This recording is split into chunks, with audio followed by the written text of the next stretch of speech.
Hello everyone. ਅੱਜ ਆਪਾਂ MCQs ਕਰਾਂਗੇ ਸਿਸਟਮ ਆਫ ਬਾਇਓਲੋਜੀਕਲ ਕਲਾਸੀਫਿਕੇਸ਼ਨ ਦੇ। ਸੋ ਸਭ ਤੋਂ ਪਹਿਲਾ MCQ ਹੈ phylogenetic system differs from the natural system in terms in stress on ਕਿ ਅਗਰ ਆਪਾਂ ਫਾइलोजेनेटिक ਸਿਸਟਮ ਦੀ ਗੱਲ ਕਰਦੇ ਹੈਗੇ ਹਾਂ, ਫਾइलोजेनेटिक ਔਰ ਨੈਚੁਰਲ ਸਿਸਟਮ 'ਚ ਕੀ ਫ਼ਰਕ ਹੈਗਾ ਆ, ਕਿਸ ਬੇਸਿਸ 'ਤੇ ਅਸੀਂ ਕਹਿੰਦੇ ਹਾਂ ਕਿ ਇਹ ਦੋਨੋਂ ਅਲੱਗ-ਅਲੱਗ ਹੈਗੇ ਆ। ਐਨਾਟੋਮਿਕਲ ਡਿਟੇਲਸ, ਫਿਜ਼ੀਓਲੋਜੀਕਲ ਟ੍ਰੇਟਸ, ਮੋਰਫੋਲੋਜੀਕਲ ਡਿਟੇਲਸ ਔਰ ਓਰੀਜਨ ਐਂਡ ਐਵੋਲਿਊਸ਼ਨਰੀ ਟ੍ਰੈਂਡਸ। ਸੋ ਆਪਾਂ ਨੂੰ ਪਤਾ ਕਿ ਜਿਹੜਾ ਨੈਚੁਰਲ ਸਿਸਟਮ ਹੁੰਦਾ ਉਹਦੇ ਵਿੱਚ ਜਸਟ ਅਸੀਂ ਜੋ ਕਰੈਕਟਰਸ ਹੁੰਦੇ ਹੈਗੇ ਆ ਉਹਨਾਂ ਨੂੰ ਦੇਖ ਕੇ ਹੀ ਜੋ ਸਾਨੂੰ ਦਿਖਾਈ ਦਿੰਦੇ ਕਰੈਕਟਰਸ ਉਹਨਾਂ ਦੇ ਬੇਸ 'ਤੇ ਅਸੀਂ ਗੱਲ ਕਰਦੇ ਹੈਗੇ ਆ। ਬਟ ਫਾइलोजेनेटिक ਸਿਸਟਮ ਦੇ ਵਿੱਚ ਕੋਈ ਔਰਗੈਨਿਜ਼ਮ ਕਿਸ ਤਰੀਕੇ ਨਾਲ ਗਰੋ ਕੀਤਾ ਹੈਗਾ, ਉਹਦੀ ਜੀਨਸ ਕਿਸ ਤਰੀਕੇ ਦੇ ਹੈਗੇ ਆ, ਉਹਦੇ ਵਿੱਚ ਕਿੰਨੀ ਕੁ ਐਵੋਲਿਊਸ਼ਨ ਆਈ ਹੈਗੀ ਆ, ਉਸ ਬੇਸ 'ਤੇ ਅਸੀਂ ਗੱਲ ਕਰਦੇ ਸਾਇੰਟੀਫਿਕ ਵੇ ਦੇ ਵਿੱਚ। ਸੋ ਫਾइलोजेनेटिक ਸਿਸਟਮ ਔਰ ਨੈਚੁਰਲ ਸਿਸਟਮ ਦੇ ਵਿੱਚ ਫ਼ਰਕ ਕਿੱਥੇ ਆਉਂਦਾ ਆ, origin and revolutionary trend ਐਵੋਲਿਊਸ਼ਨਰੀ trends ਦਾ, ਕਿ ਉਹਨਾਂ ਦਾ ਓਰੀਜਨ ਕਿੱਦਾਂ ਹੋਇਆ, ਬਣੇ ਕਿੱਥੋਂ, ਹੁਣ ਉਹਨਾਂ ਦੇ ਜੈਨੇਟਿਕ ਮਟੀਰੀਅਲ ਸਾਰਾ ਜਿਨ੍ਹਾਂ ਦੇ ਕਰਕੇ ਉਹਨਾਂ ਦਾ ਬੋਡੀ ਮੇਕਅਪ ਹੈ ਉਹ ਜੀਨਸ ਦੇ ਬੇਸਿਸ 'ਤੇ ਆ। ਫਿਰ ਹੌਲੀ ਹੌਲੀ ਉਹਨਾਂ ਦੇ ਵਿੱਚ ਐਵੋਲਿਊਸ਼ਨ ਕਿੱਦਾਂ ਆਈ, ਇਹਨਾਂ ਬੇਸਿਸ 'ਤੇ ਇਹ ਡਿਫਰੈਂਸ ਕ੍ਰੀਏਟ ਹੁੰਦਾ ਆ।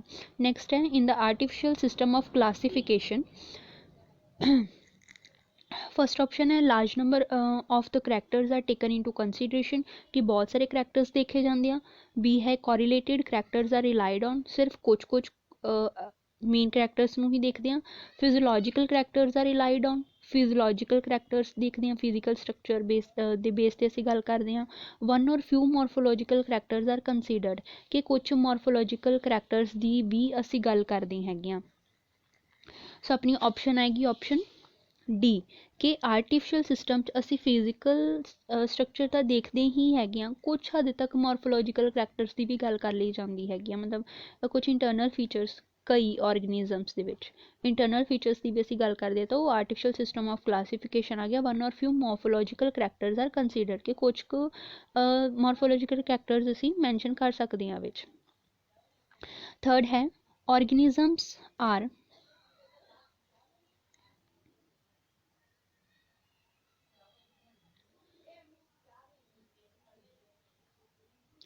ऑर्गेनिजम्स आर क्लासीफाइड टू किदा ऑर्गेनिजम्स नूं असीं किदा क्लासीफाई करते हैं, ऑर्गेनिजम्स नूं किदा असीं अलग अलग कैटेगरीज दे विच रखते हैं, उन्हां दी डिस्ट्रीब्यूशन देख के, नो देयर डिस्ट्रीब्यूशन या इस्टैबलिश रिलेशनशिप या no there major traits. Fourth है स्टडी एवोल्यूशन कि इस बेस ते असीं करते हैं। हुण आपां उन्हां दी क्लासीफिकेशन करते हैं ताकि असीं उन्हां दी रिलेशनशिप बारे बाकी ऑर्गेनिजम्स दे नाल देख सकीए। सो यदि ऑप्शन आएगी option B establish relationship. Next है name of the taxonomist who wrote the Species Plantarum and Systema Naturae. ये बुक्स के नाम है आप डाइवर्सिटी इन लिविंग वर्ड्स के भी पिछली वीडियोज़ के पढ़िया होया आ सिस्टमा नेचरा और स्पीशीज़ प्लांटेनम। ये बुक्स लिखिया गई से साइंटिस्ट के थ्रू जिन्हों असी गल की सी नॉमेनक्लेचर वगैरह की, प्लांट्स और एनीमल्स की नेमिंग किद्दां की जाती उन्होंने बारे कुछ पढ़िया सीगा। सो ये केस टैक्सोनोमिस्ट ने दसिया सी बैंथम हुकर ने, जॉन रे ने, लीनियस ने कि डे कैंडले ने। सो ये दसिया सीगा कैरोलस लीनियस ने। यदि ऑप्शन हैगी option C Carolus Linnaeus. Fifth है who developed the concept of phylogeny. Phylogeny बारे आपां नूं किन्हां ने दसिया सीगा, ਜਿਹੜਾ ਅਸੀਂ ਫਾइलोजेनेटिक सिस्टम ऑफ क्लासीफिकेशन की गल करते हैं ਉਹਦੇ ਵਿੱਚ फाइलोजेनी ਜਿਹੜੀ ਸੀਗੀ ਕਿਹਨੇ डिस्क्राइब ਕੀਤੀ ਸੀ, किस साइंटिस्ट ने। फर्स्ट है लीनियस, लेमार्क, हिप्पोक्रेट्स और अर्नस्ट हीकल। ਹੁਣ ਜਿਹੜੀ फाइलोजेनी है वो अर्नस्ट हीकल ने सानू दसी सी, ठीक है, अर्नस्ट हीकल ने। सिक्स्थ है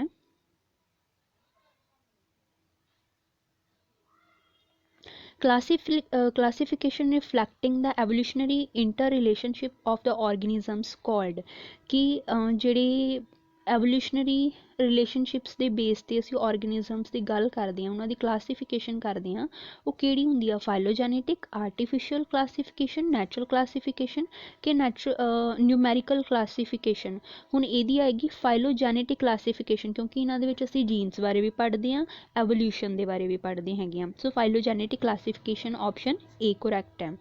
नैक्सट है कॉमन नेम्स आर कि ਜਿਹੜੀ ਕਿਸੇ ਵੀ ਆਰਗੇਨਿਜ਼ਮ ਦਾ ਜਿਹੜਾ ਕਾਮਨ ਨੇਮ ਹੈਗਾ ਉਹ ਕਿੱਦਾਂ ਦਾ ਹੁੰਦਾ ਹੈ, ਨੋਨ ਸਾਇੰਟੀਫਿਕ ਹੈ, ਸਾਇੰਟੀਫਿਕ ਹੈ, ਮੋਰਫੋਲੋਜੀਕਲ ਹੈ ਕਿ ਯੂਨੀਵਰਸਲ ਹੈ।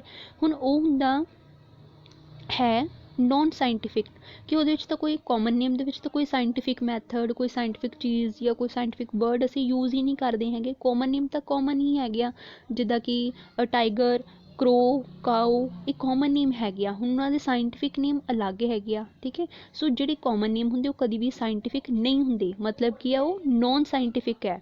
ਨੈਕਸਟ ਹੈ classification system proposed by the Linnaeus was dash kingdom system of classification, ਕਿ ਜਿਹੜਾ ਲੀਨੀਅਸ ਨੇ, ਕੈਰੋਲਸ ਲੀਨੀਅਸ ਨੇ ਮਤਲਬ ਦੱਸਿਆ ਸੀ ਕਿੰਗਡਮ ਸਿਸਟਮ, ਉਹ ਕਿਹੜਾ ਸੀਗਾ ਕਲਾਸੀਫਿਕੇਸ਼ਨ ਦੇ ਬੇਸ 'ਤੇ। 2, 3, 4 ਕਿ 5, मतलब second 2 kingdom system, 3 kingdom system, 4 कि 5।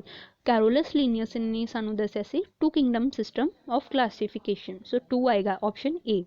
नेक्स्ट है in the Whittaker 5 kingdom system of classification eukaryotes are distributed among, इत्थे आना एमंग, डिस्ट्रीब्यूटेड एमंग, कि ਜਿਹੜਾ 5 किंगडम सिस्टम दसिया सीगा ਵਿਟਕਰ ਨੇ ਹੀ ਆਪਾਂ ਨੂੰ RH ਵਿਟਕਰ ਨੇ ਹੀ ਦੱਸਿਆ ਸੀ ਨਾ 5 ਕਿੰਗਡਮ ਸਿਸਟਮ। ਸੋ ਉਹਦੇ ਵਿੱਚ ਯੂਕੈਰੀਓਟਸ ਨੂੰ ਕਿਹਨਾਂ ਕਿੰਗਡਮ ਸਿਸਟਮ 'ਚ ਮਤਲਬ ਦੱਸਿਆ ਹੋਇਆ ਆ, डिस्क्राइब किया होया आ। 2 kingdom, 3 kingdom system, 4 kingdom system के सारे के सारे किंगडम सिस्टम च दसिया होया, 4 किंगडम सिस्टम च दसिया होया, क्योंकि एक और एक इदा दी भी हुंदी हैगी आ किंगडम जिहदे विच कि प्रोकैरियोटिक ऑर्गेनिजम्स प्रेजेंट हुंदे, सारे दे सारे यूकैरियोटिक नहीं है। उन्होंने आपां नूं यूकैरियोट्स नूं मैंशन करन दे लई किहा आ। सो वो 4 किंगडम हैगे अपने को, 4 किंगडम, ऑप्शन सी।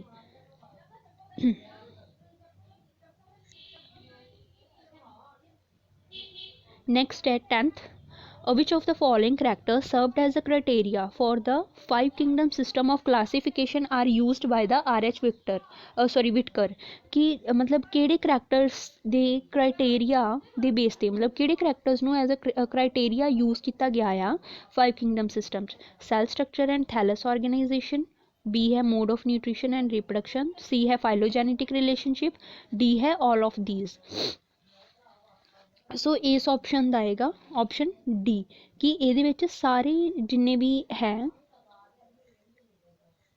अपनी सारे के सारे ऑप्शन आएंगे। Cell structure and thallus organisation इस बेस पर भी देखा गया, उन्होंने मोड ऑफ न्यूट्रिशन और रिप्रोडक्शन बेस पर भी देखा गया कि न्यूट्रिशन किद्दां दी हैगी सारे किंगडम्स की, रिप्रोड्यूस किद्दां करते हैं, फाइलोजेनेटिक रिलेशनशिप मतलब एवोल्यूशन उन्हों की किद्दां दी रही हैगी, और वो डेवलप किद्दां कीते हैगे, जीन्स किहड़े हैगे उन्हों दे। सो ये सारियां ऑप्शन सही आ। सो आप ऑप्शन लगावांगे ऑप्शन डी। नैक्सट है Whittaker's 11th, Whittaker's definition of classification doesn't include, कि जो विटकर RH विटकर ने क्लासीफिकेशन सिस्टम दिता सी उहदे विच की इंक्लूड नहीं सी, एल्गे, प्रोटिस्टा, प्लांटे के माइकोटा। एक्चुअली इत्थे माइकॉर्जिया आना हैगा आ। सो 11th का आंसर है ए एल्गी।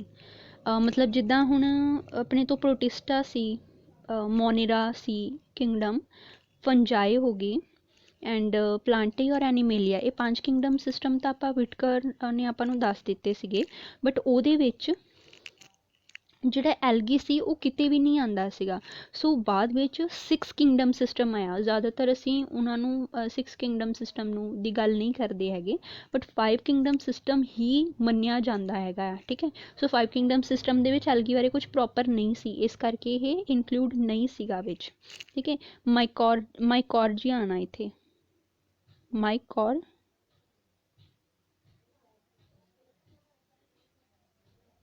माइकॉर्जिया। सो 12th है classification is not based on, classification किहदे बेस नहीं हुंदी हैगी। फर्स्ट है थैलस ऑर्गेनाइजेशन, बी है सेल स्ट्रक्चर, सी है ग्रॉस मॉर्फोलॉजी, और 4th है फाइलोजेनेटिक रिलेशनशिप। हम थैलस ऑर्गेनाइजेशन भी देखी जाती, सैल स्ट्रक्चर भी देखा जाता, फाइलोजेनेटिक रिलेशनशिप भी देखी जाती है क्लासीफिकेशन दे विच, बस ग्रॉस मॉर्फोलॉजी नहीं देखी जाती हैगी। सो अपनी ऑप्शन आएगी option C, gross morphology. Next है name of the classification based on the genetic and evolutionary relationship, कि जिहड़ी भी क्लासीफिकेशन है ਜੈਨੇਟਿਕ ਐਵੋਲੂਸ਼ਨਰੀ ਰਿਲੇਸ਼ਨਸ਼ਿਪ ਦੇ ਬੇਸ ਤੇ, ਉਹ ਕੀ ਹੈ? ਫੋਨੈਟਿਕ ਹੈ, सिस्टमैटिक है, सिस्टैमिक, और सी है न्यूमैरिकल टैक्सोनोमी है कि क्लैडिस्टिक्स है। हुण जदों भी असी गल करदे हैगे क्लासीफिकेशन दे विच जैनेटिक और एवोल्यूशनरी रिलेशनशिप बारे, उहदे विच आंदा है क्लैडिस्टिक्स मेन मन्निया जांदा है इहदे विच। नैक्सट है the basis of biological classification depend upon, कि किस बेस ते बायोलॉजिकल क्लासीफिकेशन हुंदी हैगी आ। पहला आपां पढ़िया कि किस बेस ते नहीं हुंदी, तो ग्रॉस मॉर्फोलॉजी दे बेस ते नहीं हुंदी, किस बेस ते हुंदी हैगी आ? Structure of cell wall, structure of nucleus, asexual reproduction, ये तो हुंदे ही है, बट मेन इन्हां दे विच मन्निया जांदा न्यूट्रीशन। सो इहदी ऑप्शन हैगी न्यूट्रीशन। कि बाकी दे सिस्टम दे बेसिस ते तां हुंदा, बट मेन वो केस बेस ते जदों भी आपां गल करदे हैगे आ, हर एक किंगडम दे बारे जदों भी आपां पढ़ना, आपां उन्हां दा देखदे कि मोड ऑफ न्यूट्रीशन किद्दां दी हैगी, किद्दां उन्हां नूं न्यूट्रीशन मिलदी हैगी, उस बेस ते असीं फोटोसिंथैटिक नॉन फोटोसिंथैटिक दो कैटेगरीज दे विच उन्हां नूं डिवाइड कर दिंदे आ। सो सब तो मेन की है? न्यूट्रीशन है। सो अपनी ऑप्शन हैगी option D, nutrition. Next the two kingdom system of classification was given by, two kingdom system किन्हां ने दिता सी? कैरोलस लीनियस ने, जॉन रे ने, हक्सले ने और विटकर ने। कैरोलस लीनियस जो है ये अपनी ये ऑप्शन बिल्कुल ठीक है कि जेड़ा टू किंगडम सिस्टम है वो कैरोलस लीनियस ने दस्या सी, बाकी 5 किंगडम सिस्टम जो है ये आर.एच. विटकर ने दस्या सी। ठीक है, सो अपनी क्लासीफिकेशन दे भी MCQs हो गए हैं। नैक्सट आपां हर एक किंगडम बारे पढ़ांगे, मोनेरा और प्रोटिस्टा, फंजाई, हर एक दा अलग अलग किंगडम और उन्हां दी डिटेल पार्ट्स उन्हां दे पढ़ांगे, नाल नाल उन्हां दे MCQs भी नैक्सट वीडियोज़ दे विच मैं दस दांगी। सो नैक्सट वीडियो दे विच करदे हां। Thanks for watching the video.